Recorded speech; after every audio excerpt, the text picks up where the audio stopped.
com um encargo aqui muito grande de compartilhar a palavra.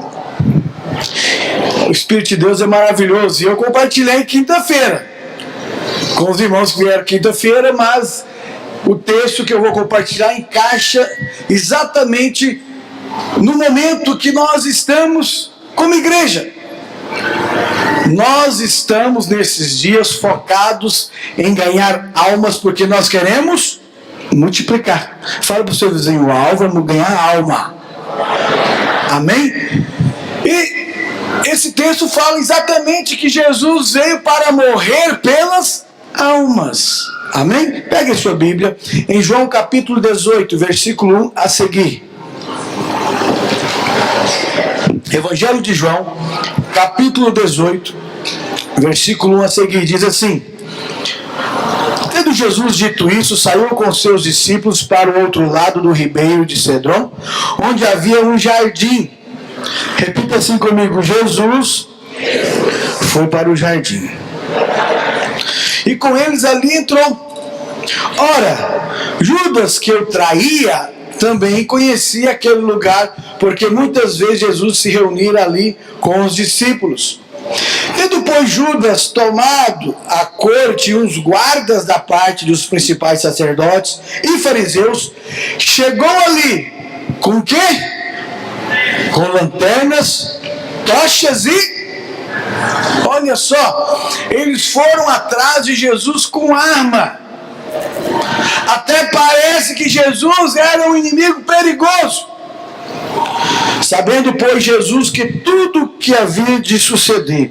Repita essa frase: Jesus sabia de tudo que lhe havia de suceder. Adiantou-se e perguntou-lhes: a quem buscais? Responderam-lhe: a Jesus, o Nazareno. Disse-lhe Jesus: sou eu. E Judas, que o traía, também estava com eles. Quando Jesus lhe disse: sou eu, recuaram e caíram por terra. Repita comigo: recuaram e caíram por terra. Tornou-lhes então perguntar: a quem buscais? E responderam: a Jesus o Nazareno. Replicou-lhes Jesus: já vos disse que sou eu.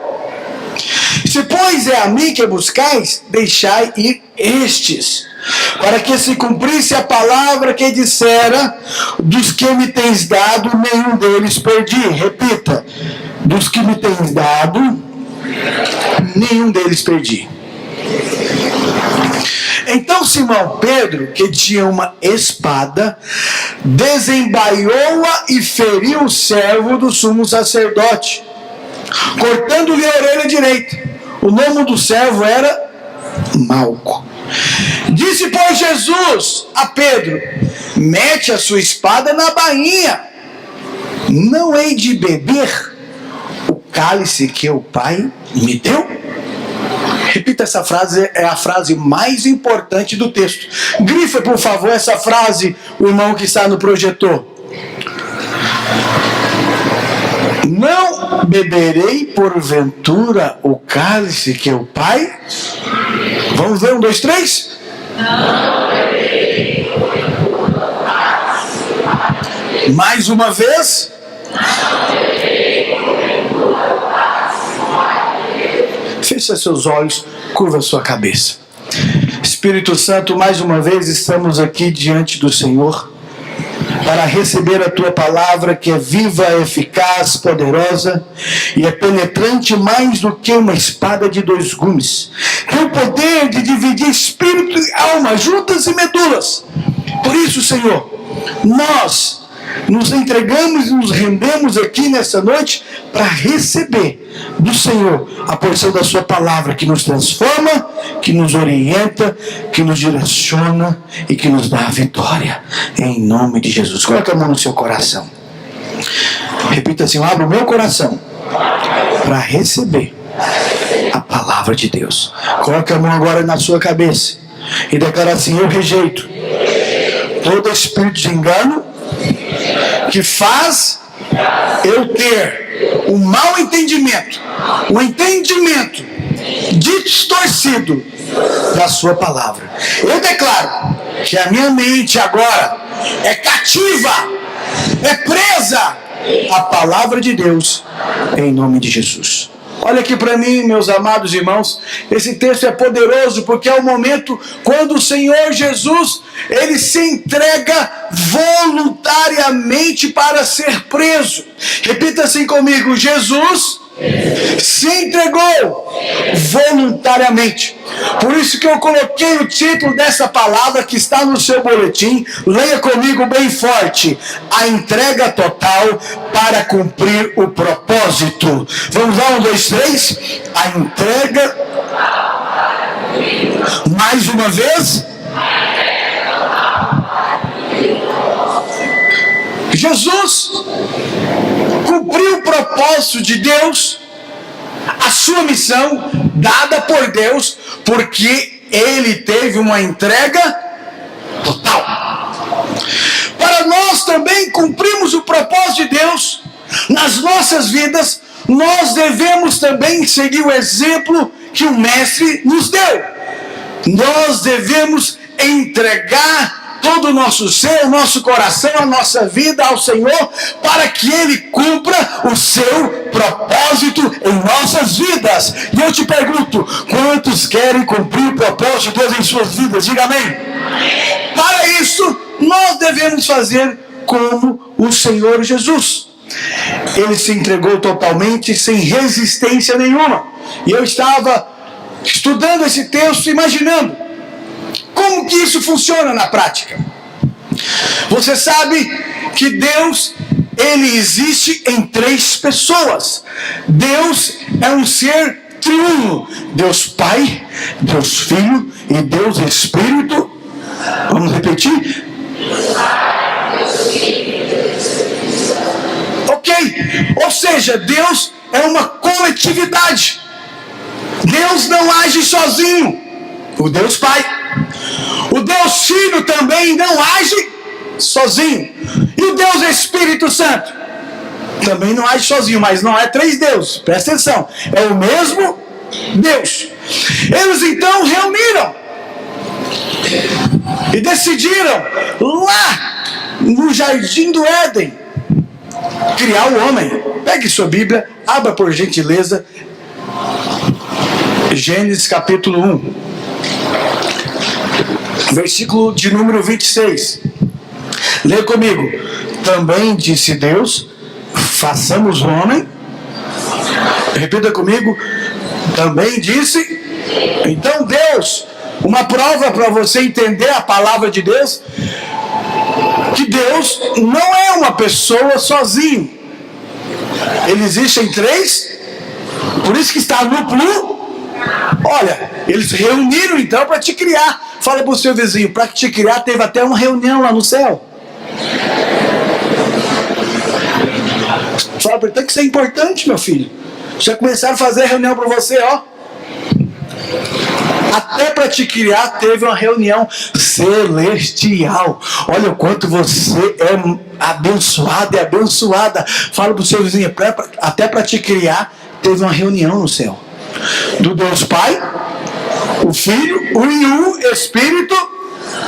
Então presta atenção: tudo quanto eles criaram, e só existe porque eles estavam unidos em um mesmo.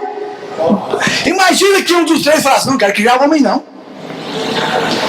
Aí não ia criar, ia uma confusão lá no céu. Mas Deus não é um Deus de confusão, é de união, de unidade. Fala para o seu vizinho: Deus é um Deus de unidade. E eles decidiram juntos criar quem? Fala: tu. Decidiu juntos criar eu e você. Aleluia. Que coisa poderosa. Eu estava imaginando. Até no céu, na criação, tem unidade. Então tudo veio existir porque eles decidiram. Tudo veio existir porque eles decidiram juntos. Fala: tudo veio existir porque eles decidiram. Tudo veio existir porque eles decidiram. Agora eu vou te falar aqui: tudo vai acontecer aqui nessa igreja se nós decidirmos. Se nós decidirmos, maiores coisas veremos para a glória de Deus. Aplaude o Senhor Jesus.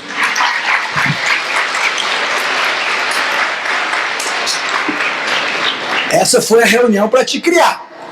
Mas eu acredito que teve outra reunião. Porque eu e você rebelamos. Nós afastamos. Então teve outra reunião lá no céu. Olha, o homem que nós criamos, a nossa imagem e semelhança, está perdido. O que nós iremos fazer para salvá-lo? Outra reunião. E essa reunião não foi brincadeira não, porque eles decidiram que alguém deveria morrer por você, por nós. E quem foi o escolhido? E o que eu quero mostrar para você, que eles eram tão unidos.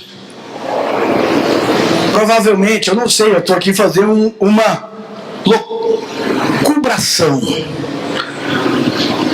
Tem uma música aí que até eu gosto dela, meu filho gosta. Cadê o João Pedro? Quer cantar ela aqui, filho? Ele tem vergonha, tá vendo? Quando você não tem unidade, não funciona, tá vendo?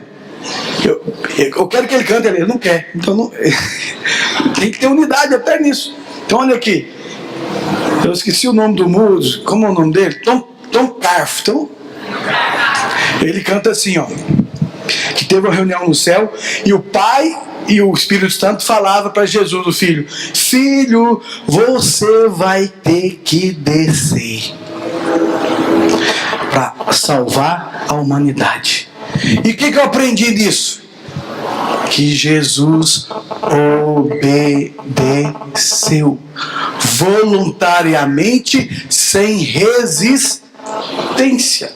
Jesus decidiu entrar na morte por mim e por você, sem resistência nenhuma.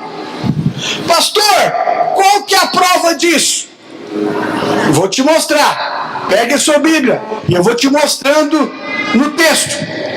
Mas antes de te mostrar isso, eu quero te falar algo importante. Jesus, ele não podia morrer. Fala para você, Jesus não podia morrer. Por que não, pastor? Porque a lei dizia que aquele que peca gera a morte.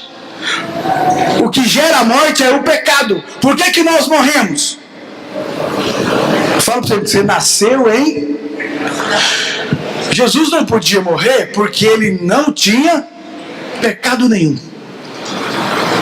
O pecado não tem poder na vida de Jesus, e não teve, e muito menos a morte poderia alcançar Jesus. E o que Jesus fez então, pastor? Ele entrou na morte voluntariamente. O que isso significa? Para nós fazermos a vontade de Deus, muitas vezes você tem que entrar na morte. Mas e qual morte? Na morte do eu. Pastor Ricardo estava orando aqui e ele orou pelo estudo da palavra. Hoje nós temos um número pequeno, talvez de 40, tem dia que dá 50, 60. E às vezes você não vem porque você não quer entrar na morte. Às vezes você tem tempo, mas você prefere ficar em casa, fazendo alguma coisa. Está entendendo?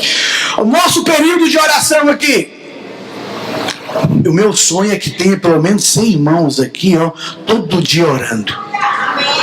Mas tem quantos hoje, pastor? Meia dúzia. Por quê? Porque exige também entrar na... Mas isso é voluntariamente. Está entendendo? Quando nós somos cheios do Espírito Santo e não resistimos a Deus, nós vamos entrar sem resistir. E Jesus não resistiu. Ele entrou na morte. Pega esse texto bíblico, versículo 1. Tendo Jesus dito isto, o que ele fez? Saiu com seus discípulos para o outro lado do ribeiro de Cedron, onde havia o que, irmão? Para onde Jesus foi, irmãos? Jardim. Ele sabia que ia morrer. Se você sabe que vai morrer, tem um traidor, está vindo um monte de guarda, você vai para o jardim ou você vai para o esconderijo? Não, seja honesto. Eu ia correr, eu ia fugir. Se você sabe que alguém vai te pegar, te prender e te matar, honestamente, o que você faz? Meu filho, eu saio pela tangente. Ainda mais se aparecer com um revólver igual apareceu aqui esse dia um rapaz. Corro. Você corre também? Jesus não. Jesus foi para o jardim para provar que ele não queria esconder nem fugir do propósito que o Deus Pai, o Deus Filho e ele juntos decidiram que ele ia morrer. Então ele foi para o jardim. Ele não resistiu de maneira nenhuma. Ele se entregou voluntariamente. Ele não escondeu do propósito de Deus. Ele não fugiu do propósito de Deus, mesmo mediante a morte. Mesmo mediante o perigo que estava por vir. Jesus enfrentou.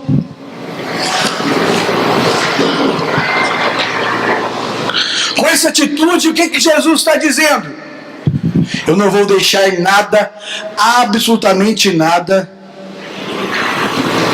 atrapalhar, frustrar os planos do Pai na minha vida.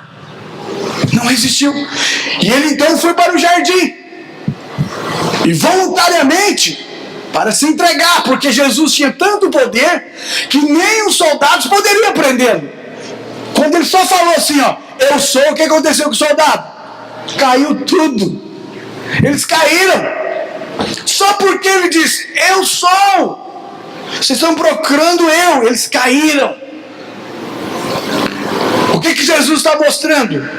Vocês não têm poder para me prender. Eu vou me entregar. Eu vou me entregar voluntariamente. Porque eu vim fazer a vontade do Pai. Deixa eu dizer algo. Você e eu fomos chamados para fazer a vontade do Pai. Mas muitas vezes nós negamos. Nós fugimos. Nós resistimos. Sabe por que você resiste? Porque variavelmente a vontade de Deus vai contra a sua. Honestamente. Por exemplo, quando o pastor está falando de dízimo, na hora eu falo, não concordo. Não aceito isso. Que isso, pastor? Você está querendo meu dinheiro. É ou não é, irmão? Mas está na Bíblia? Está na palavra de Deus? Jesus dizimou? Sim ou não? Você está com medo de falar agora. Quando fala em dízimo de dinheiro, o povo cala. É a vontade de Deus? Mas a gente resiste? Resiste, porque vai contra a sua vontade. O que Jesus fez? A Bíblia fala que em um jardim antes de morrer, Jesus orou e suou até, mas ele cumpriu a vontade de Deus. Você e eu somos chamados para cumprir a vontade de Deus, e nós devemos fazer como Jesus, não fugir. Fala para o seu vizinho, não fuja da vontade de Deus. Seja um cooperador para que a vontade de Deus cumpra na sua vida. Como que eu coopero com a vontade de Deus? Fala para o seu vizinho, não resistindo. Porque quando você resiste, é uma barreira. Amém? Jesus sabia que tinha que morrer e ele não fugiu da morte, porque era o propósito de Deus. Através da morte salvar eu e você. Ainda bem que Jesus não fugiu, amém, irmãos? Fala para o seu vizinho, porque ele não fugiu, porque ele não resistiu, você foi alcançado. Olha aqui para mim. Quando você não resiste fazer a obra de Deus, outras pessoas são alcançadas. Quando você não resiste orar, quando você não resiste contribuir, estar envolvido, porque você está se entregando, outras pessoas serão alcançadas. O Anderson estava aqui chamando a equipe, e agradecendo a eles por esse encontro, porque eles também decidiram, como Jesus, ser instrumento de Deus do seu propósito. Muitos não querem evangelizar, muitos não querem envolver, porque vai contra a sua vontade. Vou dizer algo: a vontade de Deus, a maioria das vezes, vai contra a sua vontade. Qual vontade vai prevalecer? A sua ou a de Deus? Faça como Jesus. Deixa com que a vontade de Deus prevaleça na sua vida. Olha que testemunho bonito desse irmão. Converteu de verdade. Ele está amaziado. Você sabe que Deus aqui que inventou o casamento, né? Ou não? Foi o capeta? Não, foi Deus. Deus, na minha opinião, é uma instituição muito sagrada, que é o casamento, a família. Amém? Mas o que o diabo faz? Ele quer destruir tudo. Aí o povo só junta os trapos. Lá em Alagoas fala amancebado. Eu aprendi essa palavra lá. Quando a pessoa estava junto, não tinha casado, e pastor, eu sou amancebado. Eu falei, que negócio é esse, irmão? Se torna amancebado? É o mesmo amaziado. E quando você não entende a palavra de Deus, você acha que é normal. Mas a ordem de Deus é o casamento, uma instituição sagrada e ele entendeu. Ele ficou muito tempo resistindo, a mulher dele orando. Graças a Deus que o coração dele quebrantou. Porque Deus tocou. Agora ele se rendeu à vontade de Deus. E quando você rende à vontade de Deus, você passa a ser instrumento de Deus, como foi Jesus Cristo. E através de você, muitas almas serão salvas e alcançadas. Quantos querem se render à vontade de Deus hoje? Diga amém. Isso, não resista. Jesus sabia tanto que ele tinha que morrer, que ele não resistiu, foi para o jardim. Verso 3. Vai para o verso 3 agora. Coloca, por favor. Tendo, pois, Judas recebido a escolta e dos principais sacerdotes e dos fariseus, alguns guardas chegou a este lugar com lanternas, tochas e... Os guardas chegou com quem, irmão? Quem é que levou os guardas? Judas. E a Bíblia fala que Jesus sabia que Judas ia trair. Mesmo assim, ele entendeu. Isso aqui é importante eu falar para você. Jesus entendeu e teve discernimento espiritual que mesmo Judas era um instrumento para levar ele a ser entregue para a morte. Ele não resistiu nem a Judas, que era traidor. Honestamente, quando você tem um traidor perto de você, o que você faz com ele? Fulmina ele. É ou não é? Sim ou não, irmão? Acho que se eu fosse Jesus, e tá lá a equipe, tem um traidor, o que você ia falar para o traidor? Rapaz, você não pode ficar aqui não, eu estou sabendo que você vai me entregar. Mas Jesus nem disso ele fugiu. Ele deixou tudo acontecer espontaneamente, naturalmente, para que a vontade de Deus fosse cumprida. Jesus não resistiu à vontade de Deus. E o Senhor nos chama para nós também não resistirmos ao propósito, à vontade de Deus na nossa vida. Aonde prova que Jesus sabia que Judas iria traí-lo? Abra sua Bíblia em João 13, verso 11. João 13, 11 diz assim: pois ele sabia quem era ele sabia. Foi por isso que ele disse: nem todos estáis limpos. Agora o verso 21 ao 27, por favor. Ainda no mesmo capítulo. Versículo 21 ao 27.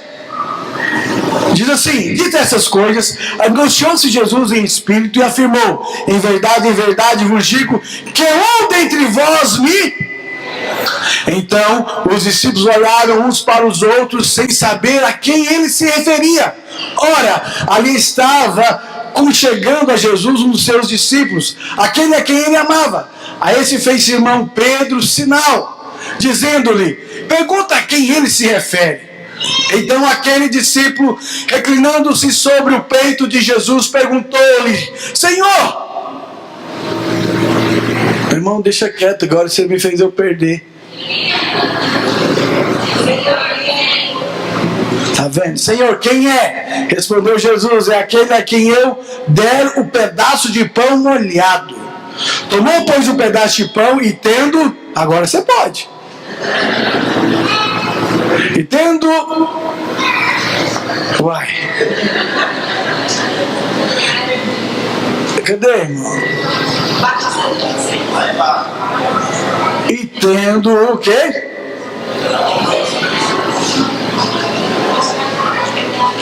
E tendo molhado, deu a Judas. Aí, irmão, agora apareceu. Você estava vendo essa parte? Quem estava vendo? Então, um demônio cegou minhas vistas aqui agora. E tendo molhado, deu Judas, filho de Simão Iscariotes. Verso 27. E após o bocado, imediatamente, entrou nele quem, irmão? Então disse Jesus: o que pretendes fazer, faze-o. Jesus sabia. Jesus sabia que era o traidor. Mas ele diz assim, em outra passagem: mas ai do traidor. Mas ele sabia. E não expulsou ele da equipe e deixou as coisas acontecerem, porque ele não queria atrapalhar a vontade de Deus na sua vida. Não é bonito isso, irmão? É de Deus demais. Que sejamos como Jesus. Outra forma que prova que Jesus não resistiu, mas entregou voluntariamente. Volta aí para João capítulo 13, capítulo 18, versículo 4 ao 8. Sabendo, pois, Jesus todas as coisas que sobre ele haviam de vir, adiantou-se e perguntou-lhes: a quem buscais? Agora eu gosto aqui de falar algo que eu aprendi com Jesus. Jesus estava com os discípulos? Estava ou não estava? Mas os guardas foram atrás de quem? Dele mesmo. Quando ele percebeu que a guarda vinha armada, ele não escondeu atrás do discípulo. Vai lá, Pedro. Está vindo lá, Pedro? Não, ele adiantou-se como se estivesse protegendo o discípulo. Quem vocês estão procurando? Ele disse: é eu. Não faz nada com os meus filhos espirituais. Não faz nada com meus discípulos. É essa postura que nós devemos ter na nossa célula também, como líderes discipuladores. Protegê-los e fazer o que ele falou. Sou eu. Estou aqui. Não vou fugir. Mas Jesus não tinha arma nenhuma. E eles vieram com armas. Verso 5, responderam-lhe a Jesus o Nazareno. Então Jesus lhe disse: sou eu. Ora, Judas o traidor estava também com eles. Quando, pois, Jesus lhe disse: sou eu, recuaram e caíram. Honestamente, irmão, se eu tivesse o poder deles, viesse o soldado do monte meu, falaram, eles caíram, eu falaria: agora vamos embora, eles caíram. Mas Jesus, eles caíram e depois levantaram, ele não fugiu, continuou lá. Jesus de novo lhes perguntou: a quem buscar? Responderam: a Jesus Nazareno. Então Jesus disse: já vos declarei que sou eu. Se a mim, pois, que buscais, deixai estes ir. Verso 9: para se cumprir a palavra que dissera: não perdi nenhum dos que me... Olha que coisa bonita e poderosa. Jesus não negou a sua identidade, mesmo mediante ao perigo iminente da morte. Agora olha aqui para mim. Quantos de nós diante... Agora eu vou falar isso aqui para os novos convertidos. Quantos entregaram a vida para Jesus aqui? Diga amém. Os meninos é tudo novo. Amanhã eles vão tudo para a escola. Vai ou não vai? Uai, eles não estudam não, gente. Misericórdia, Senhor. Livrai-vos do mal. Eles vão para a escola, vão encontrar com os amigos deles. E agora eles foram no encontro e decidiram servir a Jesus, né? Você se tornou o quê? Crente. Só porque é novo, você sabe que crente é perseguido, né? Crente é chato, o que mais? O mundo não gosta de crente, não, é careta. Eu quero ver se vocês vão ter coragem de falar, agora eu sou crente. Jesus não negou a sua identidade. Quem realmente é, ele não nega a sua identidade, mesmo diante do perigo, mesmo diante da pressão. Então, eu gosto porque hoje eu tenho um título, que sou pastor. Então, como nossa cidade é pequena, nossa igreja é grande, tem muita gente, aonde eu vou, tem uma pessoa, tem um crente, tem um irmão. Aí ele fala, pastor, eu falo, amém, sou eu sou pastor, essa é a minha identidade, Deus me chamou para isso, eu não vou negar a minha identidade. Mas muitos negam. Deus chamou você para líder, Deus chamou para ser discipulador, para estar envolvido, e você não tem vestido a camisa que o Senhor te chamou para ser. Você está negando o propósito pelo qual Deus te chamou. Faça como Jesus, não negue, mostre quem você é para o mundo espiritual e diga, eu sou filho de Deus, Deus me chamou, eu não vou fugir do propósito de Deus na minha vida. Quantos querem cumprir o propósito de Deus? Diga amém. Então nós devemos assumir a nossa identidade de homens de Deus, de mulheres de Deus. Às vezes nós também negamos a nossa identidade diante de intimidação. O inimigo vem para nos intimidar. E ele vem acusando. Você diz que é crente, está fazendo isso? Aí realmente você está fazendo. Aí você escuta aquela voz e fala, é mesmo, né? O que você tem que falar para ele? Eu sou crente, filho de Deus, você gostando ou não. Ele morreu por mim, entreguei a vida para ele, e eu vou servir a Deus todos os dias da minha vida. Às vezes aparece intimidação, como tentaram intimidar Jesus, mas o Senhor Jesus permaneceu firme, não negou a sua identidade para cumprir o propósito de Deus. E olha aqui para mim agora, que eu vou chamar a sua atenção aqui de forma importante. Qual que é a identidade do crente da videira? Eu vou mandar fazer o banner, tinha aqui, nós tiramos para pintar a parede e colocamos de volta. Repita assim. Vamos falar a nossa visão? 1, 2, 3 e... Nosso encargo é edificar uma igreja de vencedores, onde cada crente é o que, irmão? O ministro, fala para o seu vizinho, não nega a sua identidade de sacerdote, não nega a sua identidade de ministro. Deus nos chamou para isso, para cumprir este propósito. Por que eu estou te falando isso? Nós temos o alvo de quantas células até o final do ano? Hoje nós somos 50. Nós precisamos de pelo menos mais 30 sacerdotes, homem de Deus, mulher de Deus, cheio do Espírito Santo, que não vai mais negar a sua identidade, mas vai dizer como Jesus, eis-me aqui, sou eu que vou cumprir a vontade de Deus nessa geração. Quantos aqui têm essa identidade? Levanta a mão assim bem alto. Senhor, cumpra em mim o seu propósito. Declara assim, eu não vou mais resistir, não quero resistir, quero ser como Jesus, usado, ser instrumento nas suas mãos. Eu não vou negar a minha identidade mesmo, porque o Senhor me chamou para isso. Jesus não negou, mesmo diante a morte. Ele não abriu mão de cumprir a vontade do Pai. Por isso, ele assumiu a sua identidade. Fala para o seu vizinho, assuma a sua identidade de sacerdote, de ministro.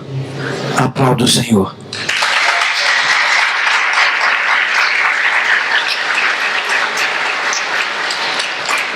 Jesus também não esboçou resistência nenhuma ao propósito de Deus para a sua vida. Versículo 10 e 11 do mesmo capítulo.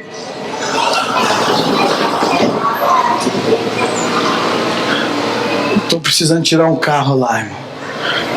versículo 9 e 10. Não é isso? 10 e 11, isso mesmo. Lê comigo. Então Simão Pedro puxou a espada que trazia e feriu quem? O servo.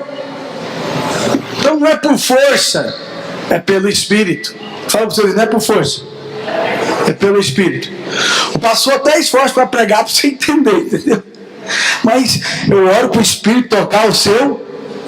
Irmão, nós só vamos avançar com mais líderes.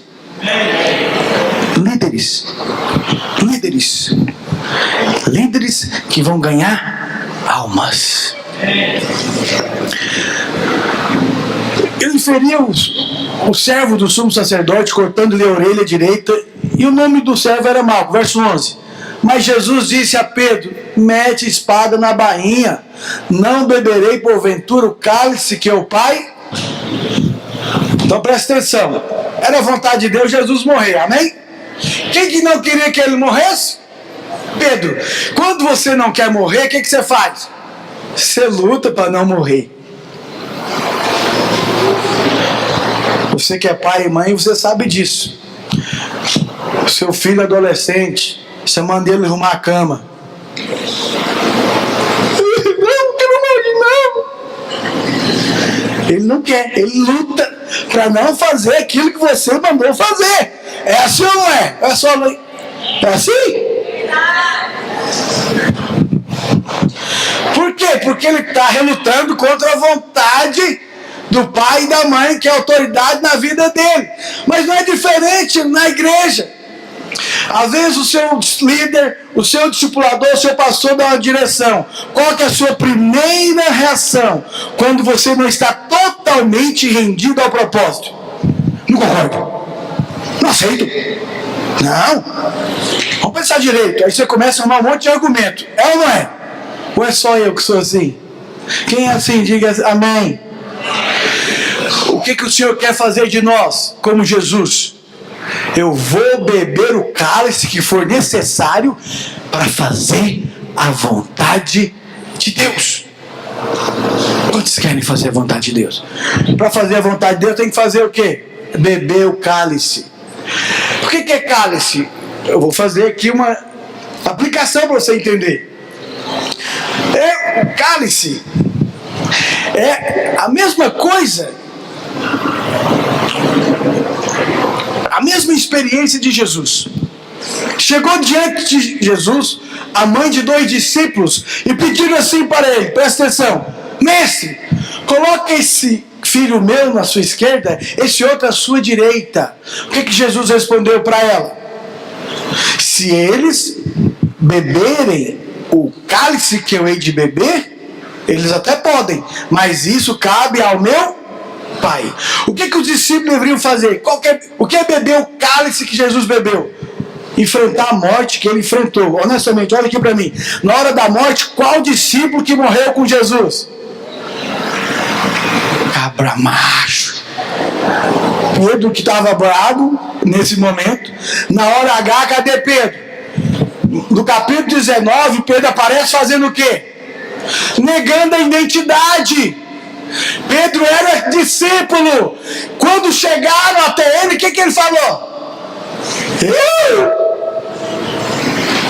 Ele negou. Jesus tinha mostrado para ele antes quem ele era. Ele não negou o propósito. Ele não negou a vontade de Deus. E Pedro, na hora que era para ele tirar a espada mesmo, não sou eu.